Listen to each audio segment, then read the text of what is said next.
Hello दोस्तों, मैं योगेंद्र कुमार आपका बहुत बहुत स्वागत करता हूँ यूपीएससी इंग्लिश प्लेटफॉर्म पे। दोस्तों, सी सेट की सीरीज़ हमारी कंटिन्यू चल रही है। उस क्रम में हमारा रीजनिंग का जो सेक्शन है वो हम कवर कर रहे हैं और मैथ्स हम लोगों ने ऑलरेडी कवर कर लिया है। ठीक है, तो रीजनिंग का आज का हमारा टॉपिक होगा अरेंजमेंट्स, यानी क्रम व्यवस्था। क्लियर दोस्तों? तो ये थोड़ा सा इंपॉर्टेंट टॉपिक है दोस्तों। कहने का मतलब अगर आप इसको यूपीएससी के तर्ज पे देखेंगे तो थोड़ा सा ज़्यादा इंपॉर्टेंट है as compare to state PCS के। स्टेट पीसीएस में भी इसके अच्छे खासे क्वेश्चन आते हैं, क्योंकि ये भी अब यूपीएससी को ही फॉलो कर रहे हैं। तो कहने का मतलब अरेंजमेंट जो है थोड़ा सा इंपॉर्टेंट है। उसके कई थोड़े थोड़े छोटे छोटे चीज़ें आती हैं इसमें कि कैसे कैसे क्या क्या वेरिएशंस हो सकते हैं। उस तरीके के क्वेश्चन हम देखने का प्रयास करेंगे इसमें। ठीक है, तो इससे पहले हम देख लेते हैं कि जो हमारे लास्ट लेक्चर में हमने आपको जो प्रैक्टिस के लिए कुछ क्वेश्चंस दिए थे उनको आइए समझ लेते हैं पहले कैसे करना है। तो क्वेश्चन इस प्रकार है, जैसे आप पढ़ पा रहे होंगे स्क्रीन पर अपने, कि कथन दिया हुआ है सभी मछलियाँ कछुए हैं। ठीक है, पहला कथन है। और दूसरा कथन है कि कुछ कछुआ घड़ियाल नहीं है। ठीक है, तो अगर आप इसको ड्रॉ करेंगे, अगर आप वेन डायग्राम की मदद से इसको ड्रॉ करेंगे, ठीक है, तो वेन डायग्राम से जब आप ड्रॉ करेंगे तो आपको क्या दिखेगा? बोला कि सभी मछलियाँ कछुए हैं। तो सभी मछलियों को मान लीजिए मैंने ये दिखा दिया। ठीक है, नीले नीले कलर से ये सारी मछलियाँ हो गई। अब ये क्या है? सभी मछलियाँ कछुए हैं। तो कछुए को मान लीजिए मैं ये रेक्टेंगल से जो दिखा रहा हूँ ब्राउन कलर का, ये कछुए हो गए। तो सभी मछलियाँ कछुए इसके अंदर मैंने दिखा दिया। क्लियर है? तो ये तो सही है। अब दूसरा स्टेटमेंट क्या बोल रहे हैं कि कोई कछुआ घड़ियाल नहीं है। ठीक है, कोई भी कछुआ घड़ियाल नहीं है। इसका मतलब क्या है? घड़ियाल कहीं बाहर होगा, ऐसे मान लीजिए घड़ियाल बन गया ये। ठीक है, तो देखिए कोई भी कछुआ घड़ियाल नहीं है। ठीक, चलिए अब अनुमान क्या है? अब हमारे पास दो अनुमान हैं। तो पहला अनुमान क्या है कि कोई घड़ियाल मछली नहीं है। ठीक है, और कोई मछली घड़ियाल नहीं है।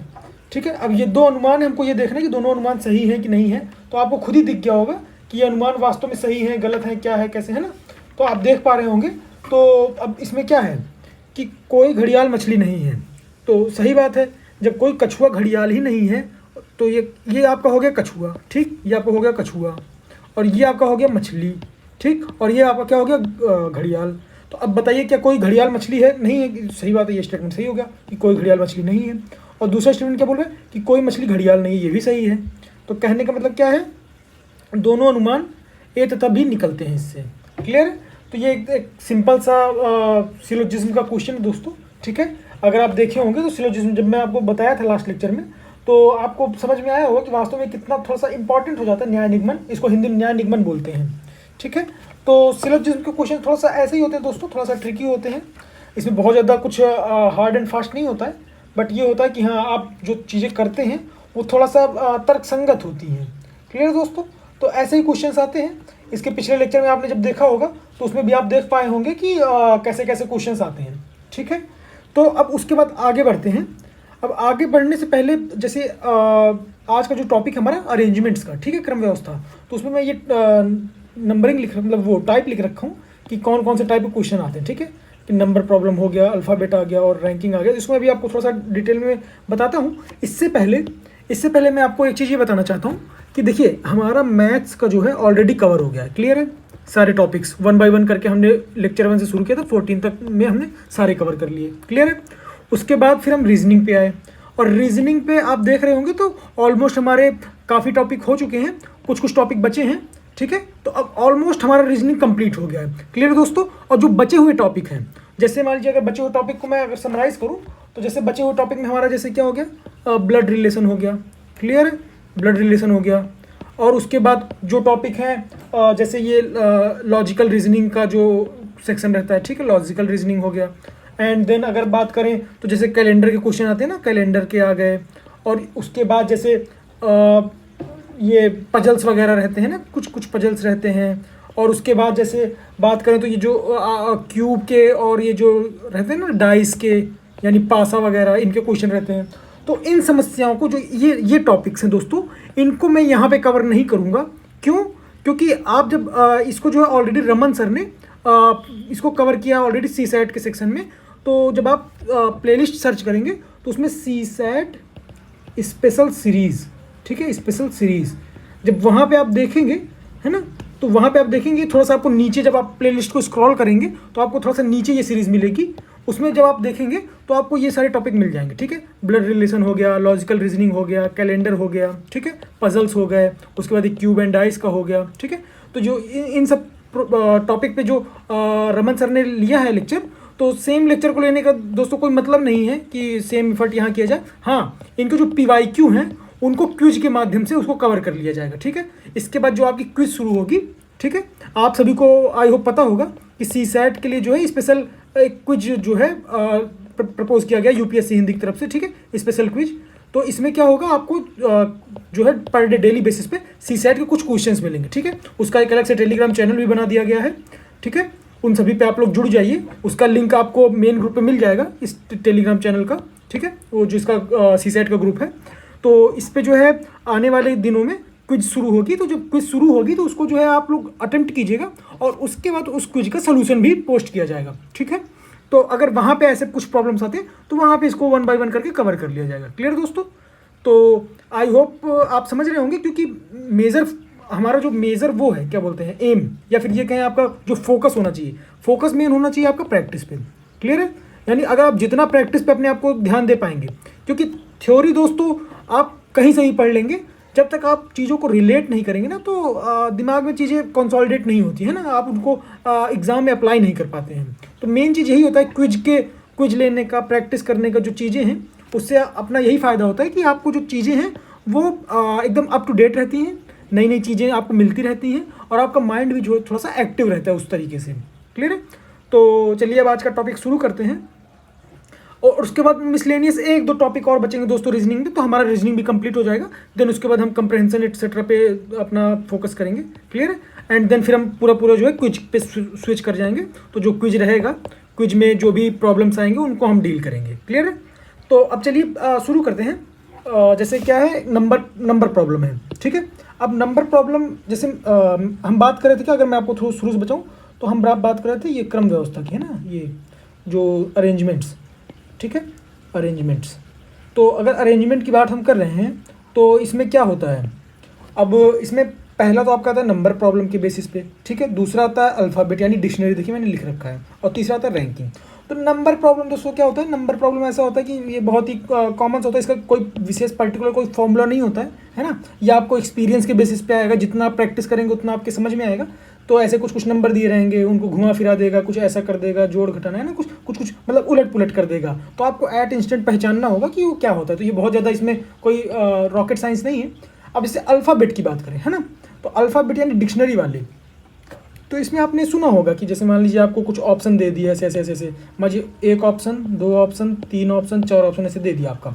अब बोलेगा कि बताइए अल्फ़ाबेट मतलब अगर मान लीजिए इसको डिक्शनरी में देखा जाए तो कौन सा वर्ड जो है सबसे पहले आएगा, ठीक है। अब ऐसा अगर कुछ आएगा तो आप जानते हैं कि भाई अल्फ़ाबेट हमारे कैसे चलते हैं, ए ऐसे ऐसे रहता है ना। फिर अगर ए बी हो जाएगा ऐसा, है ना, मतलब ए से शुरू होकर जेड तक जाता है, ठीक है। तो पहले पहला अक्षर देखेंगे, अगर पहला अक्षर सेम है तो फिर दूसरा अक्षर देखेंगे, दूसरा अक्षर सेम है तो तीसरा अक्षर देखेंगे, है ना। ऐसे आगे बढ़ते हैं। तो जहाँ थोड़ा सा डिफरेंस हुआ अपने आप अपने को पता चल जाएगा भाई कौन से कहाँ पे जो है अपन को वर्क करना है। क्लियर है? उसके बाद आता है रैंकिंग। ये थोड़ा सा इंपॉर्टेंट है दोस्तों, ठीक है। ये इंपॉर्टेंट है, काफ़ी इंपॉर्टेंट है। आप अभी जब देखेंगे, मैं जो ये क्वेश्चन लिया हूँ देख पा रहे होंगे आप, काफ़ी क्वेश्चंस हैं, ठीक है। तो इनको जब आप देखेंगे तो इसमें जब आप देखेंगे तो रैंकिंग का अच्छा खासा वेटेज है, ठीक है। अब रैंकिंग क्या होता है, जैसे देखिए आपको मैं एक बहुत छोटे से एग्जांपल समझाता हूँ, ठीक है। जब आई होप जब मैं PYQ डिस्कस कर रहा था तो 2021 के, तो उसमें कुछ क्वेश्चंस आए थे कि ये इससे इतने ऊपर है, वहाँ से इतना नीचे है, तो क्या है, कैसे है, तो इसका पोजीशन बताइए। कुछ ऐसा क्वेश्चन अगर आप देखे होंगे मेरे PYQ सीरीज़ को तो आप वहाँ से इसको रिलेट कर पा रहे होंगे, ठीक है। अब आइए यहाँ पे समझते हैं थोड़ा सा रैंकिंग होता क्या है। जैसे फॉर एग्जाम्पल मान लीजिए 5 लोग हैं, ठीक है। मैं ऐसे दिखा देता हूँ, 1 2 3 4 5, ठीक। अब एक चीज़ देखिएगा, 5 लोग हैं। अब 5 लोग में हमको ये बोल दिया कि ये जो इधर से दूसरा, ठीक है, ये सेकंड हो गया इधर से, है ना। अगर इसकी बात करें तो अगर ये इधर से सेकंड है, ठीक है, तो ये इधर से कितना होगा, कौन सी पोजीशन पे होगा, देखिए 1 2 3 4, फोर्थ पोजीशन पे हो गया, ठीक। लेकिन अब आप एक चीज़ ये समझ पा रहे हैं कि टोटल है कितने लोग, टोटल हैं हमारे 5 लोग। क्लियर? देखिए 5 ही लोग हैं टोटल ये, लेकिन इधर से देखने पे सेकंड है और इधर से देखने पे फोर्थ है ना। तो कहने का मतलब अब आप समझ पा रहे होंगे कि अगर इधर मान लीजिए इसको एक चीज़ बोलता हूँ, जैसे मान लीजिए दाहिनी तरफ से पोजीशन, दाहिनी तरफ से स्थिति क्या होगी, क्या होगी, टोटल नंबर है ना, नंबर प्लस 1, ठीक है, माइनस बाएं तरफ से स्थिति, ठीक, बाएं तरफ से, या फिर उल्टा कर दीजिए कि भाई बाएं तरफ से स्थिति क्या हो जाएगी, नंबर प्लस 1 माइनस दाहिने तरफ से। यानी कुल मिला के कहने का मतलब क्या है कि अगर इधर से कोई नंबर मान लीजिए एक्स पोजीशन पे है, ठीक है, और टोटल आपका एन नंबर है, कैपिटल एन, है ना, तो इधर से ये किस पोजीशन पे होगा, ये हो जाएगा आपका, अगर मैं लिख दूँ एन प्लस 1, ठीक है, माइनस एक्स। क्लियर, ये बात हो गई। अब आप सेम चीज़ यहाँ अप्लाई करेंगे तो यहाँ पे भी लागू हो जाएगा। ठीक है, आप देख पा रहे होंगे कि अगर मान लीजिए मैं यहाँ पे लागू करता हूँ, ठीक है, तो जैसे ये सेकंड पोजीशन पे था, है ना, तो इधर से अगर करेंगे तो क्या आना चाहिए, 5 टोटल थे, प्लस 1 किया हमने, है ना, n प्लस 1 और माइनस सेकेंड, ये सेकेंड इधर हो गया, तो देखिए 4 आ जाएगा। ठीक, तो वही 4 ये लिखा हुआ है। क्लियर है, तो बस यही छोटी छोटी चीज़ें हैं दोस्तों, इसका आप देखेंगे अच्छा खासा इसका यूज़ होगा। ठीक है, तो अब आइए अगले अपने जो डायरेक्ट क्वेश्चंस हैं उन पे स्विच करते हैं और देखते हैं, समझते हैं कि भाई कैसे कैसे क्या क्या अपने को करना है और कैसे कैसे क्वेश्चंस आते हैं। ठीक है, तो वो चीज़ें थोड़ा सा हमें क्लियर होंगी। अब देखिए ये यूपीएससी 2020 का क्वेश्चन है, ठीक, एकदम लेटेस्ट क्वेश्चन है। 2021 का हमने ऑलरेडी डिस्कस कर रखा है पीवाईक्यू सीरीज़ में, तो यहाँ पे 2020 का मैं उठा रहा हूँ। अब देखिए क्या है, क्या लिखा हुआ है, निम्नलिखित संख्याओं के अनुक्रम पर विचार कीजिए। ठीक है, विचार कर लेंगे। अब लिखा हुआ है, क्वेश्चन में पूछा क्या है कि ऊपर लिखे हुए अनुक्रम में कितनी विषम संख्याओं के बाद विषम संख्या आती है, मतलब हमें ऐसी विषम संख्याएं पता करनी है जिसके बाद विषम संख्या आती है। ठीक है, तो अब पहले तो ये देखते हैं भाई कौन कौन सी विषम संख्याएं हैं। ठीक है, मान लीजिए मैं उसको हाईलाइट करता हूँ। मान लीजिए एक विषम संख्या ये हो गई, अरे हाईलाइट करना है ना, 1 सेकेंड। ठीक है, एक ये हो गई, फिर 3 9, ठीक है, 5 7, है ना, 3 1, ठीक है, 3 5 3, ठीक है, 9, ये आपको मिल गई विषम संख्याएं। और विषम संख्याएं दिख रही, ये 5 भी है। ठीक है, अब और कोई विषम संख्या छूट रही क्या, ये देखिए ये भी है 5। तो इसके बाद अब और कोई विषम संख्या आपको दिख रही है क्या, 5 एक ऐसे देखिए लाइन से, ये 7 भी है। ठीक है, जो जो दिखती जाए उसको आप लगाते जाइए। तो अब पहले विषम संख्या मार्क कर लेते हैं, ठीक है, फिर अगले स्टेप पे आएंगे। तो अब आई होप सारी विषम संख्याएं कवर हो गई हैं। ठीक है, अब देखिए, अब हमसे बोला क्या है, अब हमसे ये बोला है कि कितनी विषम संख्याएं ऐसी हैं जिनके बाद विषम संख्या आती है। ठीक है, तो एक विषम संख्या तो ये हो गई जिसके बाद विषम संख्या आ रही है, इसके बाद आ रही है क्या, नहीं, इसको नहीं काउंट करेंगे। एक विषम संख्या ये हो गई, ठीक है, एक विषम संख्या ये हो गई, इसको भी काउंट नहीं करेंगे। ठीक है, फिर एक विषम संख्या ये हो गई, इसको काउंट नहीं करेंगे। ठीक है, फिर ये हो गई, ये हो गई, फिर ये काउंट नहीं करेंगे, और इन सबको काउंट नहीं करेंगे क्योंकि इनके बाद कोई विषम सम आ नहीं रहा है। ठीक है, तो ले देंगे, अगर काउंट कर लें हम तो कितने हो गए, 1 2 3 4 5 6। ठीक है, टोटल 6 हो गए, यानी हमारा ऑप्शन देखिए 6 आ गया। क्लियर, आपको एग्जाम में भी ऐसे ही करना है दोस्तों, बस आप तुरंत, अगर मान लीजिए आपके पास पेपर पेन रहता है ना, तो आप तुरंत देखिए, तुरंत उसको एलिमिनेट कीजिए, तुरंत आंसर पे आइए। ठीक है, बस थोड़ा सा ध्यान रखना है कि कोई भी अंक छूटने ना पाए। क्लियर, अब अगले क्वेश्चन पे आते हैं। ठीक है, ये भी यूपीएससी क्वेश्चन है दोस्तों। क्या बोल रहा है कि लड़कों की एक पंक्ति, ठीक है, उसमें ए जो है बाएं छोर से 16वें स्थान पे है। ठीक है, और जो है वी दाहिने छोर से 18वें स्थान पे है। जी जो भी कह रहा है, कहेंगे मतलब ऐसे ये स्टेटमेंट दिया। ठीक है, तो बोल रहा है कि पंक्ति में कितने लड़के हैं, ये पूछा है। तो मान लीजिए अब एक बाई एक लाइन वाइज ड्रा करते जाते हैं। तो पहला क्या बोल रहा है कि किसी पंक्ति में लड़कों के एक, ए जो है, ए बाएं छोर से 16वें स्थान पे है। तो मान लीजिए ये छोर था, ठीक है, ये छोर था। अब यहाँ से 16वें स्थान पे कौन है, ए है। कौन से पोजीशन पे, 16th। ठीक है, 16वें स्थान पे ये हो गया। अब क्या बोल रहा है कि वी जो है ना, वी दाहिने छोर से 18वें स्थान पे है। ठीक है, तो इसका मतलब ये तो हो गया एक छोर, और ये हो गया दूसरा छोर। तो यहाँ से 18वें स्थान पे, ठीक है, ऐसे आएगा, यहाँ पे हो गया वी। ठीक है, वी हो गया कौन से पोजीशन पे, 18th पोजीशन पे। ठीक है, अब क्या बोल रहा है, अब क्या बोल रहा है, अब ध्यान दीजिएगा कि जी है ना, ये जो जी है, ए की दाईं तरफ है कौन से स्थान पे, 11वें स्थान पे। ठीक है, और वी से तीसरे स्थान पर दाहिनी ओर है। मतलब जी क्या है, जी जो है दोनों के दाहिनी तरफ है ना, ए के दाहिनी तरफ भी है और वी के दाहिनी तरफ भी है। ठीक है, तो मान लीजिए यहाँ कहीं ऐसे है जी। ठीक है, ये जी है मान लीजिए। ठीक है, तो बोल क्या रहा है कि ये ए से जो है ना, ए से ए से कौन सी पोजीशन पे है, 11th पोजीशन पे है, ठीक। और वी से कौन से पोजीशन पे है, 3rd पोजीशन पे, ठीक। ये दिया हुआ है आपको। अब आप पता कर लेंगे, बहुत आराम से पता कर लेंगे, ठीक है। अगर आपको जी की पोजीशन पता चल गई तो आप आराम से पता कर लेंगे। अब एक चीज़ आप समझिएगा, ठीक है, आपका आंसर आ जाएगा तुरंत। भाई ये यहाँ पे 11th पोजीशन पे है, ठीक है, ए से, ठीक है। तो टोटल ये किस पोजीशन पे होगा, टोटल ये किस पोजीशन पे होगा, इधर बाएं तरफ से 16वें पोजीशन पे ए था और 11वें पोजीशन पे ये थे, तो मतलब टोटल कितना हो गया, 27वें पोजीशन पे हो गया ये, ठीक है, दाहिने तरफ से, ओ बाएं तरफ से, मतलब इस तरफ से, ठीक है। ये अब ये हमको पता चल गया कि अब हमको ये पता चल गया कि इधर से कौन सी पोजीशन पे है, तो हमारा काम बन जाए, ठीक है। तो अब इधर से पता करने के लिए क्या करेंगे, अब चूंकि देखिए ध्यान दीजिएगा कि हमारा जो वी है, वी कौन सी पोजीशन पे है, 18वीं पोजीशन पे है, और 3 पोजीशन दाहिनी तरफ ये जी है, इसका मतलब जी इधर से कौन सी पोजीशन पे हो जाएगा, 15वें पोजीशन पे हो जाएगा। क्लियर है, क्लियर। 15 कैसे आया, 18 और -3, ठीक।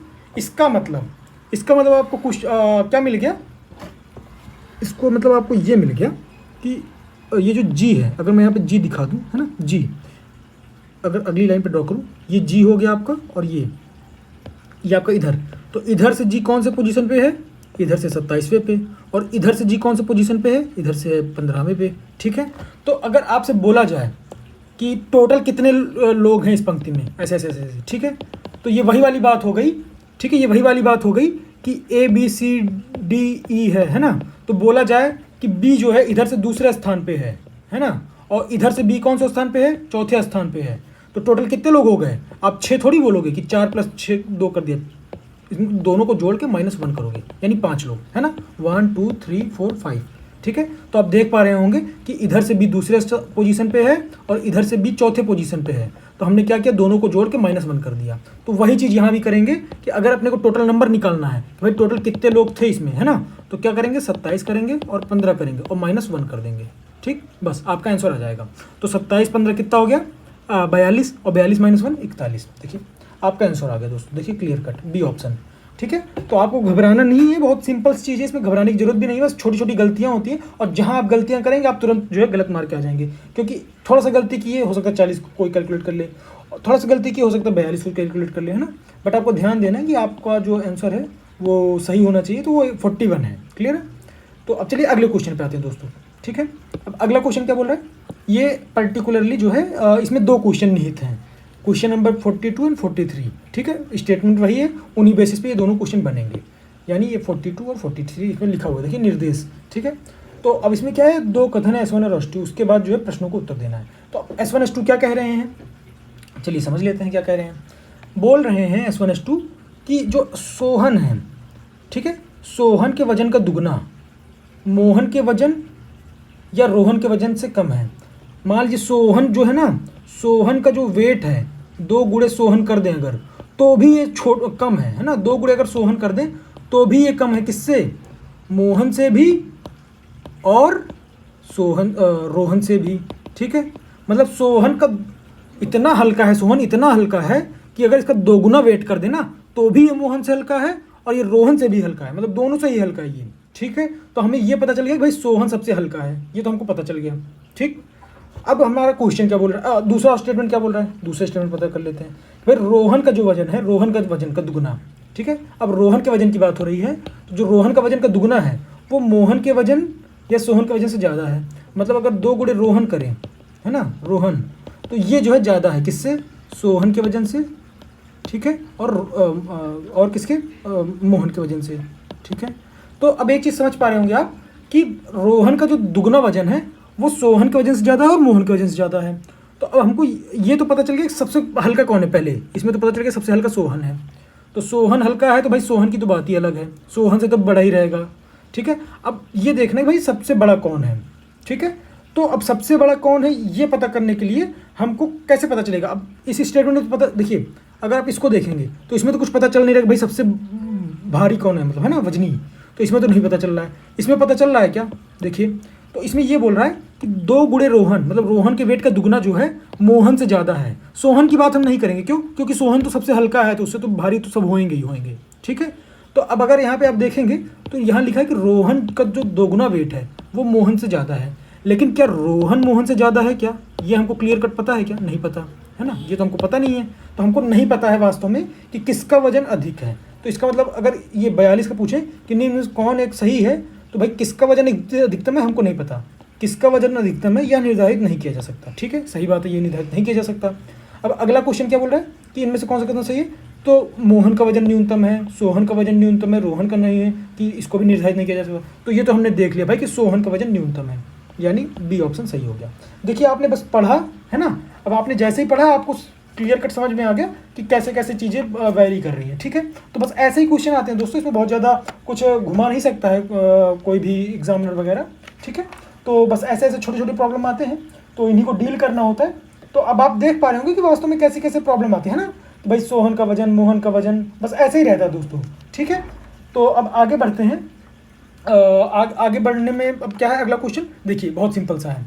क्या बोल रहा है कि 42 विद्यार्थियों की एक कक्षा में, ठीक है, 15 विद्यार्थी अनुत्तीर्ण हो गए। ठीक है, फेल हो गए 15 लोग, 42 बोल रहा हूँ, 52 लोग थे, 52 में 15 फेल हो गए।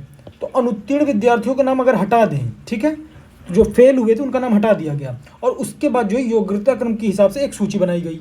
ठीक है, तो अब समझ लीजिए कि भाई 52 लोग थे, उसमें कितने फेल हो गए, 15, तो बचे कितने, बचे आपके 37 लोग बचे। ठीक है, 37 लोग बचे। अब 37 लोग जो बचे हैं, अब इनका एक लिस्ट जारी होता है, ठीक है, योग्यता क्रम के हिसाब से। तो जब लिस्ट जारी होती है तो उसमें जो रमेश है ना, रमेश की पोजीशन ऊपर से 22वें स्थान पे है, तो नीचे से उसका कौन सा पोजीशन होगा। ठीक है, इसका मतलब 37 लोग ऐसे ऐसे ऐसे शुरू हो गए। ठीक है, 37 लोग ऐसे ऐसे ऐसे थे। ठीक है, तो जो रमेश आए हैं कहीं, ठीक है, रमेश ऊपर से कौन से पोजीशन पे है, 22वें पोजीशन पे है, 20th। तो बोल रहे बताइए नीचे से कौन से पोजीशन पे होंगे, तो बताइए कौन से पोजीशन पे होंगे। सिंपल सी बात है, कर लेंगे आप। ठीक है, 37 लोग टोटल थे, ठीक, 22वें ऊपर से है, तो कितना हो गया, ये 15 हो गया, +1 करेंगे। ठीक है, +1 करेंगे, क्लियर है ना, क्योंकि भाई आप समझ पा रहे होंगे कि भाई 22वें पोजीशन पे तो ये था। ठीक है, अब उसके बाद इसके नीचे कितने लड़के रहे होंगे, इसके नीचे 15 लड़के रहे होंगे, लेकिन ये 16वां नीचे से होगा। ठीक है, मतलब ऊपर से ये 22वां है तो नीचे से ये 16वां होगा। ठीक है, तभी जाके ये जो है टोटल क्लास में 37 लोग हो पाएंगे। कैसे, 22 + 16 - 1 कीजिए, देखिए 37 आ जाएगा। ठीक है, तो बस वही कॉन्सेप्ट है। तो यहाँ पे हमने क्या किया, 37 में से 22 घटाया और +1 कर दिया, तो 16। ठीक है, ये बहुत ही प्रैक्टिकल लाइफ चीज़ें हैं दोस्तों, जो जिसमें आपको जोड़ना होता है, क्योंकि अगर आप नहीं जोड़ेंगे तो आप गड़बड़ा जाएंगे, है ना। मतलब कभी कभी हो सकता है कोई एक छात्र कम पड़ जाए, या फिर हो सकता है आप एक ज़्यादा जोड़ दें, है ना। तो बस आप थोड़ा सा दिमाग लगाएंगे तो अपने आप चीज़ें कवर हो जाएंगी, है ना। फॉर एग्जाम्पल जैसे मान लीजिए अब ये 3 लोग हैं, है ना, ठीक है, तो अब ये इधर से भी दूसरा है, इधर से भी दूसरा है। अब आप ये थोड़ी कहेंगे कि भाई टोटल 3 लोग थे, तो अगर ये इधर से दूसरा है तो इधर से पहला होगा, नहीं कि भाई 3 - 2 = पहला, नहीं, इसमें आपको एक +1 जोड़ना पड़ेगा। ठीक है, ये दूसरा इधर से भी होगा। तो वही चीज़ यहाँ पे भी है कि 37 लोग टोटल थे, तो 22 उधर से है तो +1 जोड़ दिया घटा के, तो 16 आ गया। ठीक है, देखिए बहुत सिंपल सा है। तो बस ऐसे छोटी छोटी चीज़ें होती हैं दोस्तों। अब आप देख पा रहे होंगे कि जो मैंने आपको अरेंजमेंट का बताया था, है ना, ये जो मैं आपको थोड़ा सा ऊपर दिखाऊँ, ये रैंकिंग वाला देखिए, इसमें ओहो ये जो रैंकिंग वाला है ना, तो इसमें आप देखिए, जो आप देख पा रहे होंगे कि ये जो मैंने आपको यहाँ पे चीज़ें बताई हैं बहुत सिंपल सी हैं कि भाई दाहिने तरफ से पोजीशन की स्थिति क्या होगी, तो नंबर +1 - बाएं तरफ से। तो बस यही छोटी छोटी चीज़ें होती हैं। अब दाएं बाएं कर दे, ऊपर नीचे कर दे, है ना, कुछ भी कर सकता है लैंग्वेज घुमाने के लिए।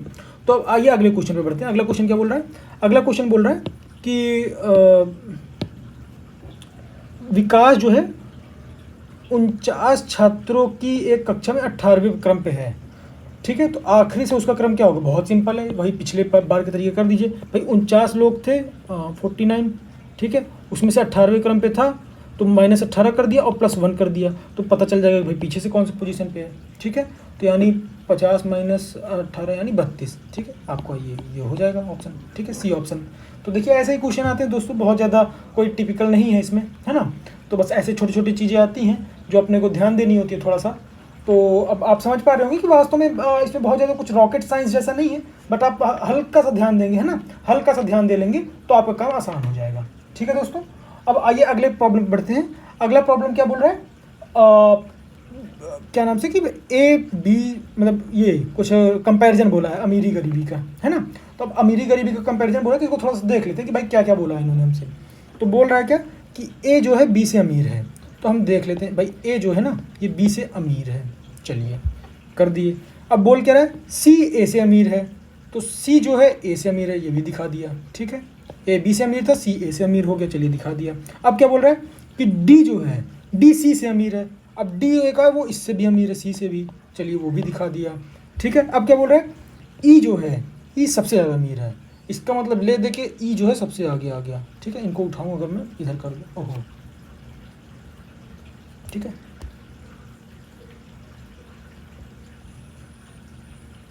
चलिए मैं फिर से ड्रॉ कर देता हूँ ना, थोड़ा सा जगह का वो हो गया। चलिए क्या बोल रहा है कि बोल रहा है कि ए जो है बी से अमीर था। ठीक है, फिर जो है सी जो है ए से अमीर था। ठीक है, फिर डी सी से अमीर था। अब बोल के रहा है जो ई है वो सबसे ज़्यादा अमीर है, तो ई सबसे आगे हो गया।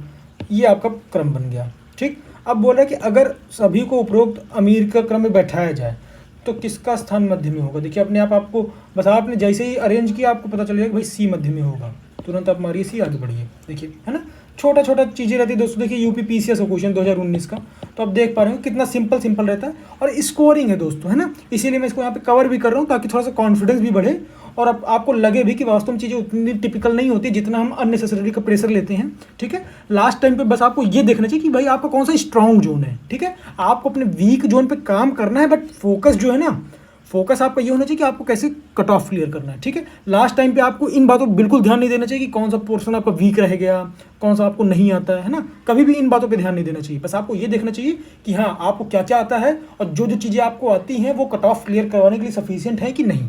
ठीक है, तो अब चलिए एक प्रैक्टिस के लिए क्वेश्चन है आपके लिए। ठीक है, इनको आप पढ़िए, लगाइए। ठीक है, और इसको कमेंट बॉक्स में डालने का प्रयास कीजिएगा दोस्तों। बस हमारा अब ये रीजनिंग का टॉपिक ऑलमोस्ट कवर हो गया है। एक दो जो टॉपिक बचे हैं मिसलेनियस उसको मैं कवर कर लूँगा आने वाले लेक्चर में। उसके बाद फिर हम कंप्रहेंशन एटसेट्रा जो बचे हुए टॉपिक हैं ना उनको लेंगे। तो चलिए दोस्तों, मिलते हैं अगले लेक्चर में इन्हीं शुभकामनाओं के साथ दोस्तों। जय हिंद, जय भारत।